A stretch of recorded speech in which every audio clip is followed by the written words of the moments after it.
ഴക്കമാണെന്ന് CPM സംസ്ഥാന secretary A Vijayaraghavan പറഞ്ഞു. ഭരണഘടനാനുസൃതമായാണ് governor പ്രവർത്തിക്കേണ്ടതെന്നും സഭയിൽ എന്തൊക്കെ നടക്കുമെന്ന് ഗവർണറെ മുൻകൂട്ടി അറിയിക്കേണ്ടതില്ല എന്നും വിജയരാഘവൻ പറഞ്ഞു. ഭരണഘടനാ സ്ഥാപനം എന്നുള്ള നിലയിൽ ഗവർണർ ഭരണഘടനാനുസൃതമായിട്ടാണ് പെരുമാറേണ്ടത് എന്ന് സുപ്രീം കോടതി ഉൾപ്പെടെ ചൂണ്ടിക്കാട്ടിയിട്ടുള്ള വസ്തുതയാണ്. ഇത് സംബന്ധിച്ചുള്ള കോടതി വിധികൾ, സുപ്രീം കോടതിയുടെ വിധി ഇക്കാര്യത്തിൽ ഉള്ളതാണ്. അപ്പോൾ അത്തരമൊരു സാഹചര്യത്തിൽ സംസ്ഥാന ഗവൺമെൻറ് നിയമസഭ വിളിച്ചു ചേർക്കാനെടുത്ത തീരുമാനത്തെ നിരാകരിക്കുകയല്ല ഗവർണറുടെ ഭാഗത്തുനിന്ന് ഉണ്ടാവേണ്ടത്. അതുകൊണ്ട് തന്നെ ഭരണഘടനാനുസൃതമായ ചുമതലകളിൽ നിന്നുള്ള ഒരു മാറി നിൽക്കലായിട്ട് വേണം നമ്മളിതിനെ കാണാൻ. പ്രതിപക്ഷ നേതാക്കൾ നിയമസഭാ മന്ദിരത്തിൽ പാർലമെന്ററി പാർട്ടി യോഗം ചേർന്ന് സർക്കാർ ആരെയോ ഭയക്കുന്നുവെന്ന് പ്രതിപക്ഷം ആരോപിച്ചു.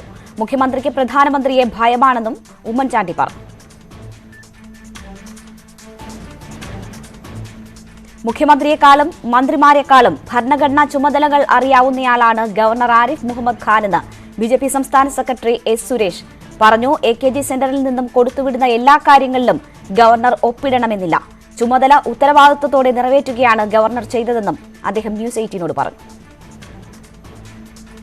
ഗവർണറെ അനാവശ്യമായിട്ട് വലിച്ചിഴച്ച് അദ്ദേഹത്തെ തെരുവിലേക്ക് ഭരണഘടനാ സ്ഥാപനത്തെ തെരുവിലേക്ക് വലിച്ചിഴച്ച് ഇന്ത്യയെ അസ്ഥിരപ്പെടുത്താനുള്ള ചില നീക്കമാണ് ഇപ്പോൾ മന്ത്രിയായിട്ട് കടകംപള്ളി സുരേന്ദ്രന്റെ നേതൃത്വം ഉൾപ്പെടെ നടന്നിരിക്കുന്നത്.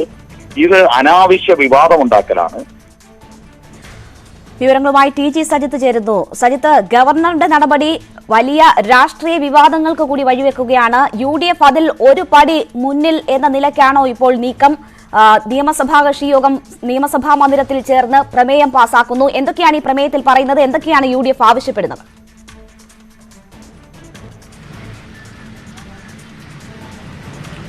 നേരത്തെ നമ്മൾ സൂചിപ്പിച്ച പോലെ ഗവർണറുടെ നിലപാടിനെതിരെയും കേന്ദ്ര സർക്കാർ നിയമങ്ങൾക്കെതിരെയും സംസ്ഥാന സർക്കാരിന്റെ നിലപാടുകൾക്കെതിരെയുമാണ് UDF നീങ്ങുന്നത്. ഇന്ന് ചേർന്ന UDFന്റെ നിയമസഭാ കക്ഷി യോഗം ഈ മൂന്ന് കാര്യങ്ങളിലും ശക്തമായ പ്രതിഷേധം രേഖപ്പെടുത്തുകയാണ്. അതായത് സംസ്ഥാനത്ത് പ്രത്യേക സഭാ സമ്മേളനം ചേരാൻ അനുമതി നൽകാത്ത ഗവർണറുടെ നടപടിക്കെതിരെ അത് ഭരണഘടനാ വിരുദ്ധമാണ്. ഗവർണറുടെ നടപടി അംഗീകരിക്കാൻ കഴിയില്ല. കേന്ദ്ര സർക്കാർ കരിനിയമങ്ങൾ പിൻവലിക്കണം. മറ്റൊന്ന്, എന്തുകൊണ്ട് ഗവർണർക്കെതിരെ സംസ്ഥാന സർക്കാർ മുഖ്യമന്ത്രി ശക്തമായ പ്രതിഷേധം ഉയർത്തുന്നില്ല? ഇതാണ് പ്രതിപക്ഷം ഉന്നയിക്കുന്ന ചോദ്യം. അല്പസമയം മുമ്പ് ഉമ്മൻചാണ്ടി അടക്കമുള്ളവർ ചൂണ്ടിക്കാണിക്കുന്നതും അതുതന്നെയാണ്. അങ്ങേയറ്റം ഭരണഘടനാ വിരുദ്ധമാണ് ഇത് എന്നിരിക്കെ അത് സർക്കാരിന് തന്നെ അത് വ്യക്തമായിട്ട് അറിയാം. എന്നിരുന്നിട്ടും എന്തുകൊണ്ട് ഗവർണർക്കെതിരെ ശക്തമായൊരു പ്രതിഷേധത്തിന് തയ്യാറാവുന്നില്ല? സർക്കാർ ആരെയൊക്കെയോ ഭയപ്പെടുന്നുണ്ട്. പ്രധാനമന്ത്രിയെ മുഖ്യമന്ത്രിക്ക് സർക്കാരിന് ഭയമാണ് തുടങ്ങിയ വാദങ്ങളാണ് UDF മുന്നോട്ട് വയ്ക്കുന്നത്. എന്തായാലും ഇന്ന് ചേർന്ന UDFന്റെ നിയമസഭാ കക്ഷി യോഗം ഈ നടപടികൾക്കെതിരെ ശക്തമായ പ്രതിഷേധം രേഖപ്പെടുത്തി പ്രമേയം അവതരിപ്പിച്ചു. ഇതിലൂടെ മാത്രം UDFന്റെ പ്രതിഷേധ പരിപാടികൾ അവസാനിക്കില്ലെന്നാണ് UDF കേന്ദ്രങ്ങൾ വ്യക്തമാക്കുന്നത്. വരും ദിവസങ്ങളിൽ കൂടുതൽ സജിത്ത് തുടരുക. ഇപ്പോൾ ഉമേഷ് ബാലകൃഷ്ണൻ കൂടി നമുക്കൊപ്പമുണ്ട്. ഉമേഷ്, ഇക്കാര്യത്തിൽ ഗവർണറുടെ നടപടിക്കെതിരെ സർക്കാരിനെതിരെയും വിമർശനമാക്കുകയാണ് UDF. സർക്കാർ ആരെയോ ഭയപ്പെടുന്നു, ശക്തമായ വിമർശനം ഉണ്ടായിട്ടില്ല എന്നതാണ് വിമർശനം. എന്താണ് CPM കേന്ദ്രങ്ങൾക്ക് ഇക്കാര്യത്തിൽ പറയാനുള്ളത്? സർക്കാരിന്റെ പ്രതിനിധികൾ ഈ വിഷയത്തിൽ ഇനി എങ്ങനെ നീങ്ങാനാണ് ശ്രമിക്കുന്നത്? എന്തായാലും പ്രതിഷേധം ശക്തമായി തന്നെ നീങ്ങുകയാണ്. ഞാനിപ്പോൾ നിൽക്കുന്നത് കർഷക സമരത്തിന് പിന്തുണ നൽകിക്കുന്ന LDFന്റെ മഹാസമരത്തിന്റെ വേദിയിലാണ്, രക്തസാക്ഷി മണ്ഡപത്തിൽ. അല്പസമയത്തിന് തന്നെ മുഖ്യമന്ത്രി ഇവിടെ എത്തും. മുഖ്യമന്ത്രി ഈ വിഷയത്തിൽ പ്രതികരിക്കുകയും ചെയ്യും. എന്തായാലും മന്ത്രി EP ജയരാജനോടുണ്ട്, അദ്ദേഹത്തിന്റെ പ്രതികരണം ലഭിക്കുമെന്ന് നോക്കാം. മിനിസ്റ്റർ, നിലവിലെ സാഹചര്യത്തിൽ എങ്ങനെയാണ് ഈ ഒരു സാഹചര്യം കാണുന്നത്? ഈ സമരത്തെയോ നമ്മുടെ രാജ്യം ഒരുമിച്ച് നിൽക്കുക. അന്നം കൊടുക്കുന്ന മനുഷ്യരാണ് ഈ കർഷകർ. അവരാണ് അന്നം ഉൽപ്പാദിപ്പിക്കുന്നവർ. രാജ്യത്തിൻ്റെ മുഖ്യമായ രണ്ട് വിഭാഗങ്ങളാണുള്ളത്. ഒന്ന് ജവാന്മാർ, മറ്റൊന്ന് കർഷകർ. ഒന്ന് രാജ്യം രക്ഷിക്കാനുള്ള ജവാന്മാർ, മറ്റൊന്ന് അന്നം തരുന്ന കർഷകർ. അന്നം തരുന്ന കർഷകർക്കെതിരെ തോക്കുമായി ജവാന്മാരെ പറഞ്ഞേക്കാൻ നമ്മളെ ഭരണാധികാരികൾ. രാജ്യം സഹിക്കില്ല. കൃഷിക്കാർ അവർ മണ്ണിൽ പണിയെടുക്കുക മാത്രമല്ല, അവന് ജീവിക്കും വേണം. അവൻ പട്ടിണി കിടന്ന് ഉൽപ്പാദിപ്പിക്കണമെന്ന് പറയുന്ന ഏറ്റവും ക്രൂരമായ നടപടിയാണ് ഇപ്പോൾ കേന്ദ്ര ഗവൺമെന്റ് സ്വീകരിക്കുന്നത്. ഗവർണറുടെ നടപടി വളരെ ഒരു തരത്തിലും ന്യായീകരിക്കാവുന്ന നടപടിയാണ്. കാരണം ഒരു നാട്ടിലെ ഫെഡറൽ ഭരണ സംവിധാനത്തിൽ സംസ്ഥാനത്തിൻ്റെ ചുമതലയുള്ളത് ഇവിടുത്തെ തെരഞ്ഞെടുക്കപ്പെട്ട ഭരണകൂടമാണ്. ആ ഭരണകൂടത്തെ ഇതുപോലെ നിശ്ചലമാക്കാൻ വേണ്ടി ഗവർണർക്ക് പറ്റില്ല. ഗവർണർ അങ്ങനെ ഒരു തീരുമാനമെടുത്താൽ അത് അപകടകരമായൊരു സ്ഥിതിയായിരിക്കും ഭാവിയിൽ ഉണ്ടാവുക. അതുകൊണ്ട് ഗവർണർ ആലോചിച്ച് തീരുമാനിക്കണമായിരുന്നു. നിർഭാഗ്യകരമാണ്, പ്രതിഷേധാർഹമാണ്. ഗവർണറുടെ നിലപാട് എല്ലാം വ്യക്തമാക്കി കഴിഞ്ഞിട്ടുണ്ട്. ഭരണഘടനയും ജനാധിപത്യ സംവിധാനങ്ങളെയും ശക്തിപ്പെടുത്താൻ കഴിയണം. കേന്ദ്ര ഭരണാധികാരികൾ ജനാധിപത്യ വിരുദ്ധമായിട്ടുള്ള നിലപാടുകളാണ് തുടർന്നുകൊണ്ടിരിക്കുന്നത്. അവർ സർവ്വ മേഖലകളിലും ജനാധിപത്യ വിരുദ്ധ നടപടികൾ തുടരുകയാണ്. ഇത് അങ്ങേയറ്റം ഉത്കണ്ഠയും ഭയവും ജനങ്ങളിൽ ഉണ്ടാക്കുന്നു. എന്തായാലും നിലവിൽ മന്ത്രിമാരുടെ പ്രതികരണം ഈ നിലവിലെ സാഹചര്യത്തിൽ ശക്തമായ പ്രതിഷേധവുമായി മുന്നോട്ട് പോകാൻ തന്നെയാണ് തീരുമാനം. മുഖ്യമന്ത്രി അല്പസമയത്തിന് തന്നെ ഈ സമരവേദിയിൽ എത്തും. ഉമേഷ്, ഇതിൽ UDF ഇപ്പോൾ സർക്കാരിനെതിരെ തിരിഞ്ഞിരിക്കുകയാണ്, സർക്കാരിനെതിരെ കൂടി. കാരണം ഗവർണറുടെ ഭാഗത്തു നിന്നും അങ്ങേയറ്റം ഭരണഘടനാ വിരുദ്ധമായ ഒരു നടപടി ഉണ്ടാകുന്നു. പക്ഷേ അതിനെ ശക്തമായി വിമർശിക്കാനോ അതിനെതിരെ രംഗത്തെത്താനോ സർക്കാരിന് കഴിഞ്ഞില്ല. അവിടെ സർക്കാർ പരാജയപ്പെട്ടു എന്ന് പറയുന്നു. ഇപ്പോൾ നിയമസഭാ കക്ഷി യോഗം നിയമസഭാ മന്ദിരത്തിൽ ചേർന്ന് അവർ പ്രമേയം പാസാക്കുന്നു. പ്രത്യേക നിയമം കൊണ്ടുവരണം എന്ന ആവശ്യം ഉന്നയിക്കുക കൂടി ചെയ്യുകയാണ്. ഇക്കാര്യത്തിൽ സർക്കാരിനെ പ്രതിസന്ധിയിലാക്കാൻ പ്രതിപക്ഷം കൂടി ഒരു ശ്രമം നടത്തുമ്പോൾ ഇനിയുള്ള നീക്കങ്ങൾ എന്തായിരിക്കും? ഗവർണർ അനുമതി നിഷേധിച്ചു എങ്കിൽ പോലും പ്രത്യേക നിയമനിർമ്മാണം ഉൾപ്പെടെയുള്ള കാര്യങ്ങളിലേക്ക് സർക്കാർ സ്വാഭാവികമായും നീങ്ങുന്ന ഒരു സാഹചര്യം ആയിരിക്കുമോ ഉണ്ടാവുക?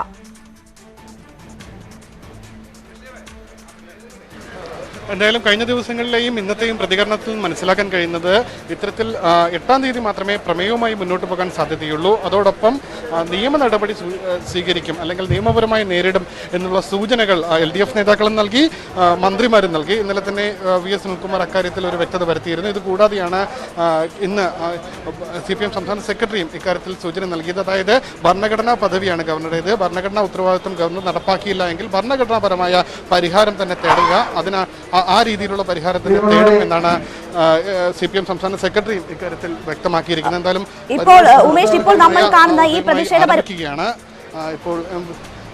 പ്രതിഷേധ പരിപാടിയിൽ മന്ത്രിമാരുടേത് ഉൾപ്പെടെ വലിയ സാന്നിധ്യം കാണുന്നു. ഇതൊരു വലിയ പ്രതിഷേധമായി ഇന്ന് അവിടുത്തെ ചടങ്ങുകൾ മാറാൻ തുടങ്ങുകയാണോ മുഖ്യമന്ത്രി കൂടി എത്തുന്നതോടെ? തീർച്ചയായും നേരത്തെ തന്നെ നിശ്ചയിച്ച പരിപാടിയാണ്. പക്ഷേ മുഖ്യമന്ത്രിയും MLA-മാരും തലസ്ഥാനത്ത് എല്ലാ LDF MLA-മാരും ഉണ്ട്. കാരണം ഇന്ന് LDF യോഗം ചേരുമെന്നുള്ള കാര്യത്തിൽ ഒരു ഏകദേശ തീരുമാനം എത്തിയിരുന്നു. എന്തായാലും അതിൻ്റെ അടിസ്ഥാനത്തിൽ MLA-മാരും ഇവിടെയുണ്ട്, മന്ത്രിമാരുമുണ്ട്. സ്വാഭാവികമായി വലിയൊരു പ്രതിഷേധ കേന്ദ്രമായി ഈ രക്തസാക്ഷി മണ്ഡപം മാറും എന്നുള്ള കാര്യത്തിൽ സംശയമില്ല. എന്തായാലും കൃഷിമന്ത്രി ചേരുന്നത്. മിനിസ്റ്ററെ, ഇപ്പോൾ UDF നേതാക്കൾ നൽകുന്ന ഒരു വിമർശനം എന്ന് പറയുന്നത് LDF-ന്റെ ഭാഗത്ത് നിന്ന്, അല്ലെങ്കിൽ LDF നേതാക്കളുടെ ഭാഗത്ത് നിന്ന് ഗവർണർക്കെതിരെ മൃദു സമീപനമാണ് സ്വീകരിക്കുന്നത് എന്നുള്ളതാണ്. അതൊരു രാഷ്ട്രീയ സ്റ്റേറ്റ്മെന്റ് ആണ്. ഗവൺമെന്റിനെ സംബന്ധിച്ചിടത്തോളം ഗവർണർ വ്യക്തി എന്ന നിലയിലല്ല കാണുന്നത്. ഭരണഘടനാപരമായി ഗവർണർ ചെയ്തിരിക്കുന്ന വളരെ ജനാധിപത്യ വിരുദ്ധമായ നിലപാടിനോട് ശക്തമായിട്ടുള്ള ഞങ്ങളുടെ നിലപാട് ഭരണഘടനയ്ക്കകത്ത് നിന്നുകൊണ്ട് ഒരു ഗവൺമെൻറ് ചെയ്തിട്ടുണ്ട്. ബാക്കി നാളെ രാവിലെ ചേരുന്ന ക്യാബിനറ്റ് കൂടി തീരുമാനിക്കാനാണ് ഉദ്ദേശിക്കുന്നത്. അപ്പോൾ പ്രതിപക്ഷം അതൊരു രാഷ്ട്രീയമായ രീതിയിൽ ഇടതുപക്ഷത്തിനെതിരായിട്ട് സംസാരിക്കുന്നത് മാത്രം കണ്ടാൽ മതി. അത് ഗൗരവമായിട്ട് എടുക്കേണ്ട കാര്യമില്ല ആ സ്റ്റേറ്റ്മെൻറ്റിന്. നാളെ ഞങ്ങളുടെ ക്യാബിനറ്റ് കൂടുന്നുണ്ട്, ക്യാബിനറ്റ് കൂടി തീരുമാനിക്കും. എന്തായാലും ഇതാണ് രേണുക പറയാനുള്ളത്. അതായത് നാളത്തെ ക്യാബിനറ്റിൽ, അതായത് തുടർ നടപടി, നേരത്തെ തന്നെ സൂചന നൽകിയിരുന്നു നിയമപരമായ നടപടികളിലേക്ക് പോകുമോ ഇല്ലയോ എന്നുള്ള കാര്യത്തിൽ. ഒരു പക്ഷേ അക്കാര്യങ്ങളിലെല്ലാം നാളത്തെ ക്യാബിനറ്റിൽ തീരുമാനം ഉണ്ടാകും. ഇന്ന് ഈ പ്രതിഷേധം ഇത് ശക്തമായി തന്നെ ഇവിടെ തുടരാനാണ് ഇപ്പോഴത്തെ തീരുമാനം. ഭരണഘടനയ്ക്കുള്ളിൽ നിന്ന് ശക്തമായ മറുപടി നൽകുക എന്നതാണ് ഉദ്ദേശിക്കുന്നത് എന്നതാണ് കൃഷിമന്ത്രി സൂചിപ്പിക്കുന്നത്, VS സുനിൽകുമാർ സൂചിപ്പിക്കുന്നത്. എന്തായാലും നാളെ മന്ത്രിസഭാ യോഗത്തിലായിരിക്കും അന്തിമ തീരുമാനം ഉണ്ടാകുക എന്ന് പറയുന്നു. ഇപ്പോൾ എന്തായാലും കർഷക സമരത്തിന് ഐക്യദാർഢ്യം പ്രഖ്യാപിച്ചുകൊണ്ട് രക്തസാക്ഷി മണ്ഡപത്തിൽ നടക്കുന്ന പ്രതിഷേധ പരിപാടികൾ അത് കൂടുതൽ ശക്തമാകുന്നു. അവിടെ മന്ത്രിമാരും MLA-മാരും ഉൾപ്പെടെയുള്ളവർ പങ്കെടുക്കുന്നു. മുഖ്യമന്ത്രി അല്പസമയത്തിനകം അവിടേക്ക് എത്തും. അദ്ദേഹം ഈ വിഷയങ്ങളിൽ കൃത്യമായ പ്രതികരണം നൽകും. അതൊരു പ്രതിഷേധ കേന്ദ്രമായി തന്നെ മാറുന്ന കാഴ്ചയാണ് നമ്മൾ കാണുന്നത്. വലിയ വിമർശനം ഗവർണറുടെ നടപടിക്കെതിരെ ഉയരുന്നത് കാണുന്നു. അതേസമയം തന്നെ UDF-ഉം ഈ വിഷയത്തിൽ അതിശക്തമായ വിമർശനം ഉന്നയിക്കുകയും സർക്കാരിനെ കൂടി വിമർശനത്തിന്റെ മുനയിൽ നിർത്തുകയും ചെയ്യുകയാണ്. സർക്കാർ ഭരണഘടനാ വിരുദ്ധമായ നടപടി ഗവർണറുടെ ഭാഗത്തു നിന്നും ഉണ്ടായിട്ടും മൃദു സമീപനം സ്വീകരിക്കുന്നു. ശക്തമായ വിമർശനത്തിന് പോലും തയ്യാറെടുക്കുന്നില്ല. ആരെയോ ഭയപ്പെടുന്നത് പോലെയാണ് പ്രവർത്തനങ്ങൾ എന്ന വിമർശനമാണ് UDF ഉന്നയിക്കുന്നത്. പക്ഷേ അത് രാഷ്ട്രീയമായാണ് അവർ അത്തരം വിമർശനങ്ങൾ ഉന്നയിക്കുന്നത് എന്നതാണ് സർക്കാരിന്റെ ഭാഗമായിട്ടുള്ള VS സുനിൽകുമാർ ഉൾപ്പെടെയുള്ളവർ ഇപ്പോൾ പ്രതികരിച്ചിരിക്കുന്നത്. എന്തായാലും മുഖ്യമന്ത്രി ഈ ചടങ്ങിലേക്ക് എത്തും. അദ്ദേഹം കർഷക സമരത്തിൽ ഇനി സർക്കാർ സ്വീകരിക്കുന്ന നിലപാടുകൾ എന്തായിരിക്കും? ഗവർണറുടെ നടപടിയിൽ അദ്ദേഹം ഇതിനോടകം തന്നെ ഭരണഘടനാ വിരുദ്ധമാണ് ഗവർണറുടെ നടപടി എന്ന വിമർശനം ഉന്നയിച്ചിട്ടുണ്ട്. അതിൽ കൂടുതൽ പ്രതികരണങ്ങൾ അദ്ദേഹത്തിന്റെ ഭാഗത്തു നിന്നും ഉണ്ടാകും. ഒപ്പം UDF ഉന്നയിച്ച വിമർശനങ്ങൾക്ക് കൂടിയുള്ള മറുപടി മുഖ്യമന്ത്രിയുടെ ഭാഗത്തു നിന്നും ഉണ്ടാകുമെന്നാണ് പ്രതീക്ഷിക്കുന്നത്. ഉമേഷ് അവിടെ നിന്നും തുടരുന്നുണ്ട്. ഉമേഷ്, ഇത് ദിവസങ്ങളായി നടന്നു വരുന്ന പ്രതിഷേധമാണ്. പക്ഷേ ഇപ്പോൾ അതിന് മറ്റൊരു മുഖം കൂടി എത്തുകയാണ്. കൂടുതൽ മന്ത്രിമാരും MLA-മാരും ഒക്കെ പങ്കെടുത്തുകൊണ്ടുള്ള അതിശക്തമായ സമര കേന്ദ്രമായി അത് മാറാൻ പോകുന്നു. ഈ നീക്കം കർഷക നിയമത്തിനെതിരെയുള്ള നിലപാടുകൾ, ഒപ്പം കർഷക സമരത്തിന് ഐക്യദാർഢ്യം പ്രഖ്യാപിക്കുന്ന സമര പരിപാടികൾ, അത് എങ്ങനെ മുന്നോട്ട് കൊണ്ടുപോകാനാണ് CPM-ഉം പ്രത്യേകിച്ച് ഇടത് സംഘടനകളും തീരുമാനിക്കുന്നത്?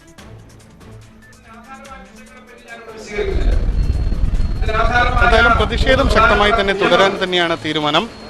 നാളത്തെ ക്യാബിനറ്റിൽ ഗവർണറുടെ നിലപാടിനെതിരെ, അതായത് ഗവർണർ നിയമസഭ കൂടുന്നതിനുള്ള അനുമതി നിഷേധിച്ച നിലപാടിനെതിരെ എന്ത് നടപടി എടുക്കും എന്നുള്ളതാണ് ഇനി അറിയേണ്ടത്. ഇത്തരത്തിൽ LDF നേതാക്കളും LDF MLA-മാരും പൂർണ്ണമായി എല്ലാവരും തിരുവനന്തപുരത്തുണ്ട്. അതുപോലെ തന്നെ ഒരു ശക്തമായ അല്ലെങ്കിൽ ഒരു നേതാക്കളുടെ ഒരു നില തന്നെ തിരുവനന്തപുരത്തെ രക്തസാക്ഷി മണ്ഡപത്തിൽ നമുക്ക് കാണാനാകും. അത്തരത്തിൽ വലിയ ഒരു LDF-ന്റെ ഒരു വലിയ ശക്തി പ്രകടിപ്പിച്ചുകൊണ്ട് തുടക്കം ഒരു പ്രതിഷേധങ്ങൾക്ക് അതിവിടെ തുടങ്ങുകയാണ്. എന്തായാലും LDF നിലപാട് അത് വ്യക്തമാണ്. നിലവിൽ എന്തായാലും കർഷക സമരത്തിന് പിന്തുണ അർപ്പിച്ചുകൊണ്ടുള്ള പ്രതിഷേധവുമായി അത് മുന്നോട്ട് പോവുകയും തന്നെ ചെയ്യും. അതിനുള്ള നടപടിക്രമങ്ങളും ആരംഭിച്ചു കഴിഞ്ഞു. അതിൻ്റെ ഒരുപക്ഷെ തുടക്കം ഇന്ന് പ്രമേയത്തോടുകൂടി തുടങ്ങുകയായിരുന്നു ലക്ഷ്യമിട്ടത്. പക്ഷെ അത് നടന്നില്ല. പക്ഷേ അതിന് പിന്നാലെ കർഷക സമരത്തെ അഭിസംബോധന ചെയ്തുകൊണ്ടുള്ള LDF-ന്റെ ഐക്യദാർഢ്യ സമ്മേളനം അത് ഇവിടെ ആരംഭിച്ചു കഴിഞ്ഞു. ഇതേ രീതിയിൽ ശക്തമായി മുന്നോട്ട് കൊണ്ടുപോകും. നാളത്തെ ക്യാബിനറ്റിൽ ഗവർണർക്കെതിരെ നിയമപരമായി നീങ്ങുമോ തുടങ്ങിയ കാര്യങ്ങളിൽ നാളത്തെ ക്യാബിനറ്റ് തീരുമാനിക്കുകയും ചെയ്യും. ഉമേഷ് ബാലകൃഷ്ണനാണ് വിവരങ്ങൾ നൽകിയത്. എന്തായാലും